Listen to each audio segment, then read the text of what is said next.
The rain hammered against the massive windows of Denver International Airport, turning the tarmac into a shimmering mirror of reflected lights.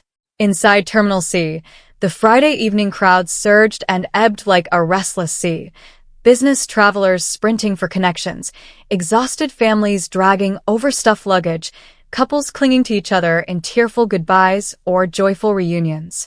Andrew Bennett stood apart from it all, staring out at the storm with hollow eyes. 45 years old, dressed in a charcoal Brioni suit that cost more than most people's monthly rent, he looked every inch the successful man the world believed him to be. And he felt more alone than he ever had in his life. His phone buzzed for the 14th time in an hour. He glanced at the screen. Another message from his assistant about the Tokyo merger, one from the CFO about quarterly projections, one from his lawyer with the final divorce papers that needed signing. Andrew powered the phone off and shoved it deep into his pocket. He had built Bennett Global Solutions from nothing into a multi-billion-dollar consulting empire.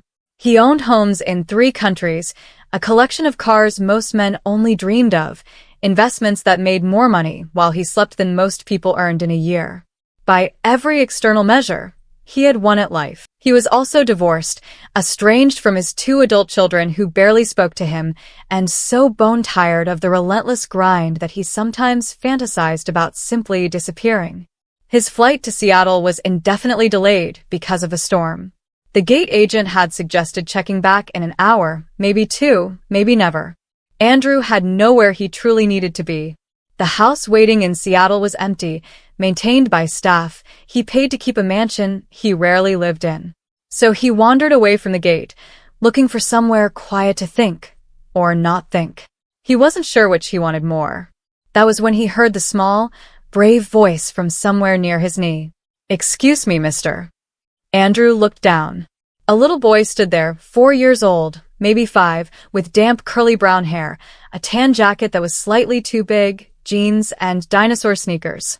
In one hand, he clutched a well-loved teddy bear, missing an eye. He gazed up at Andrew with enormous brown eyes full of hope and a hint of fear. "Yes," Andrew said, instinctively softening his voice. "My daddy is in heaven," the boy said, pointing first at the ceiling, then thinking better of it, and pointing toward the windows at the stormy sky. "And my mommy is sick. Can you help us get home?" The words hit Andrew like a punch to the chest.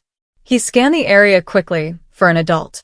20 feet away, a young woman in a light blue flight attendant's uniform was hurrying toward them, face creased with worry. "I'm so sorry," she said breathlessly as she reached them, placing a protective hand on the boy's shoulder. "Liam, you can't just walk away like that." "I was terrified, but I saw the sad man," Liam said, pointing at Andrew without hesitation. "Daddy always said when people are sad, we should try to help them. So, I came to ask for help. Maybe if we help each other, we'll both feel better." The flight attendant looked at Andrew with exhausted, red-rimmed eyes. "I really am sorry. It's been a very long day. Come on, Liam, let's leave the nice man alone."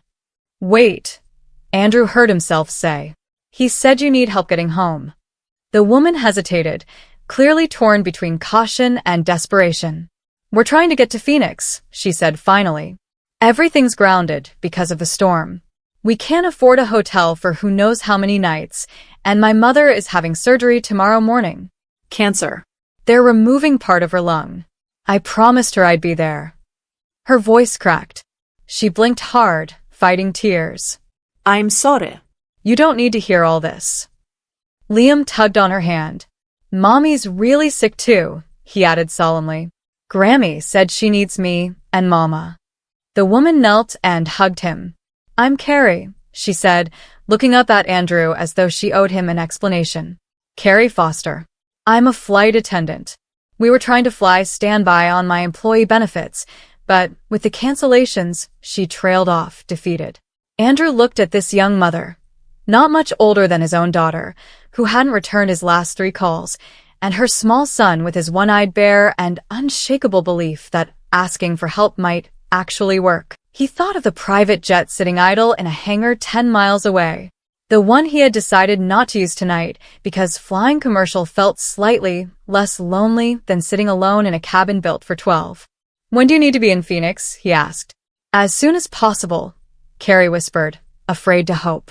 I have a plane, Andrew said simply. A private jet. It's here at DIA.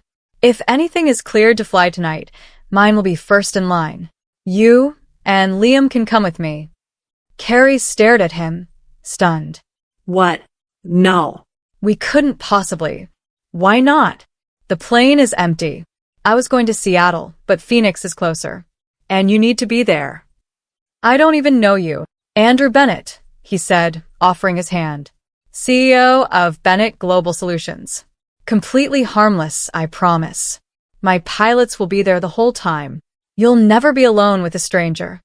He pulled out his phone, turned it back on, and showed her the company website, his photo, his bio, everything. She studied it, then looked at Liam, who was watching the exchange with solemn attention. Why would you do this for strangers? She asked quietly. Andrew looked down at the boy. Because your son asked me to help, he said. And I can't remember the last time anyone asked me for anything with that much simple faith that I might say yes. He paused. And because I know what it's like to miss the moments that matter with family. I've missed far too many. If I can keep you from missing this one, maybe that means something. Tears filled Carrie's eyes. I can't pay you. I can barely cover hotels and meals right now. I'm not asking you to pay me, Andrew said gently. I'm offering 2 empty seats on a plane that's flying anyway. Please let me do this. Carrie looked at Liam. Liam looked up at her with huge, pleading eyes and said, Mama, Grammy needs us. And he has a plane. Planes are fast. Carrie laughed through her tears. They are fast. She turned back to Andrew and nodded. Okay. Thank you. I don't know how to thank you enough. But yes. Please. 2 hours later, when the storm had eased enough for private aircraft to receive clearance, Andrew, Carrie, and Liam were in the back of a black town car heading to the private aviation terminal. Liam pressed his face to the window. Is your plane big? Big enough for 12 people, Andrew said. Tonight it'll just be the 5 of us, you, your mom, me, and the 2 pilots. Will we go above the clouds? Way above. That's where it's smooth and calm. Like heaven? Liam asked. Carrie squeezed his hand gently. Sort of like that, sweetheart. Daddy's in heaven. Liam informed Andrew matter-of-factly. He died when I was 3. He was a soldier. Mama says he watches over us, so maybe he'll wave when he sees us flying. Andrew's throat tightened. I'm sure he will. Do you have kids? Liam asked. Ida. A daughter and a son. They're grown now. Do you see them a lot? The simple question hurt more than any boardroom negotiation ever had. No, Andrew admitted. Not nearly as much as I should. Liam considered this very seriously. You should visit them more. My daddy can't visit me because he's in heaven. But you're not dead. So you should. Liam, Carrie said, mortified. But Andrew laughed, actually laughed for the first time in months. You're absolutely right, Liam. You're very wise. Grammy says I'm smart like my daddy. At the private terminal, everything was quiet, calm, and efficient. The pilots, Tom and Lisa, greeted the unexpected passengers without batting an eye. The jet itself was beautiful, cream leather, polished burl wood, seats more like living room furniture than airplane seats. This is incredible, Carrie whispered. This is awesome, Liam shouted, racing to claim a window seat. Once they were airborne and above the clouds, Liam insisted Andrew sit beside him. For the next hour, Andrew listened to a 4-year-old's running commentary on clouds, airplanes, dinosaurs, his daddy, and whether they might see the Grand Canyon. At one point, Liam asked, Do you know what my daddy did? You said he was a soldier. He helped people, Liam explained carefully. Mama says that's what heroes do. They help people even when it's hard or scary. Daddy was a hero. He sounds like one. Liam looked up at Andrew with perfect seriousness. I think you're a hero too. We needed help, and you helped us even though you don't know us. That's what heroes do. Something cracked open inside Andrew's chest. I'm not a hero, Liam. I just had the resources and decided to use them. That's what a hero is, Liam insisted with unshakable 4-year-old logic. Someone who can help and does. Later, when Liam finally fell asleep against the window clutching his teddy bear, Carrie moved to the seat across from Andrew. "Thank you," she said quietly. "I still can't believe this is real." "You're welcome." She hesitated. "Can I ask, what happened to your husband? If that's too personal." "Marcus was an army combat medic," she said, eyes on her sleeping son. "He was in Afghanistan. Their convoy hit an IED. He survived the blast, but he held on for 2 weeks. Long enough for me to get to him. Long enough to say goodbye." "I'm so sorry." Liam was 3. He remembers some things, but not enough. "I do everything I can to keep Marcus alive for him. Pictures, stories. But it's not the same." "You're doing an amazing job. Liam is a remarkable little boy." "Thank you." She paused. "Liam said you look sad at the airport. He has this gift he sees when people are hurting. What happened?" Andrew stared out at the moonlit clouds for a long time. "I spent 20 years building a company," he said finally. "I told myself my family understood, that the sacrifices were worth it. My wife left 3 years ago. Said she was tired of being married to a ghost. I missed my daughter's wedding last year, conference in Singapore. Missed my son's law school graduation last month, deal in London. They speak to me when they have to. That's all." Carrie was quiet for a moment. "That sounds incredibly painful." "It is. And tonight I stood in that airport and realized I have everything the world says I should want and no one waiting for me anywhere." He looked at her. "Then your son walked up with his teddy bear and asked a stranger for help.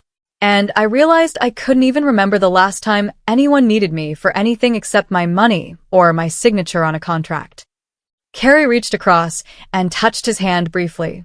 "You're needed tonight. What you're doing matters more than you know. My mother might not survive tomorrow. You've given us time with her we wouldn't have had. That's everything." They sat in silence for a while. "It's not too late," Carrie said eventually, "to fix things with your children. It might be hard, and it might take time, but if you show up, really show up, most people would rather have a late apology and genuine change than carry the hurt forever." "You think so?" "I know so." Marcus's father was distant his whole life. But when Marcus deployed, his dad woke up. Started calling, visiting, asking questions. By the time Marcus was injured, they'd rebuilt their relationship. When Marcus was dying, his father was there and they got to say everything that needed saying. It wasn't perfect, but it mattered. Andrew felt tears threaten for the first time in years. They landed in Phoenix just before midnight. Andrew had arranged a car to the hospital and insisted on riding along to make sure they arrived safely. In the hospital parking lot, as Carrie gathered their bags and a sleepy Liam, Andrew made one more call to his assistant despite the hour. "Diane, first thing tomorrow, I want you to set up a trust fund for Liam Foster. Full college, living expenses, the works. Legal team on it immediately. I'll send details." He hung up and turned to find Carrie staring at him, eyes wide. "What did you just do?" "Made sure Liam never has to worry about paying for college. You've both lost enough. I can't accept. It's already done. Consider it payment for the best life lesson I've ever had." Tears streamed down Carrie's face. "I don't know how to thank you. Let me know how your mom's surgery goes. And maybe let me visit sometime. I'd like to see how you're both doing." "Yes," she managed. "Absolutely yes." Liam, suddenly awake, launched himself at Andrew's legs in a fierce hug. "Thank you for helping us get home." Andrew knelt and hugged him properly. "Thank you for reminding me what matters." He watched them walk into the hospital, Carrie holding Liam's hand, Liam clutching his